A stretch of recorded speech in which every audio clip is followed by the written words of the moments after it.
बहुत शुक्रिया जी। और शाह जी की फरमाइश थे सर जी, नाराजगी माफ कि अजकल हो भी इधर ही रहा वापडा दी हट दरमी कोलों तंग आके फिर गर्मी कोलों बंदे नहरां दे विच वड़ गए वापडा वाले नक ते लड़ गए। वापडा दी हट दरमी कोलों तंग आके फिर गर्मी कोलों बंदे नहरां दे विच वड़ गए वापडा वाले नक ते लड़ गए। ते मैं आ होटल दे विच वेटर लै नहीं सकदा मैं जनरेटर यूपीएस दे रेट भी चढ़ गए वापडा वाले नक ते लड़ गए। ते एक दिन बिजली आ गई तेज उड़ गए घर दे सारे फेज मीटर बल्ब ते पखे सड़ गए वापडा वाले नक ते लड़ गए।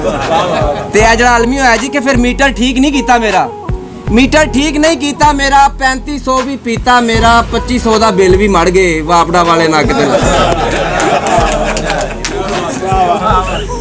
बहुत शुक्रिया।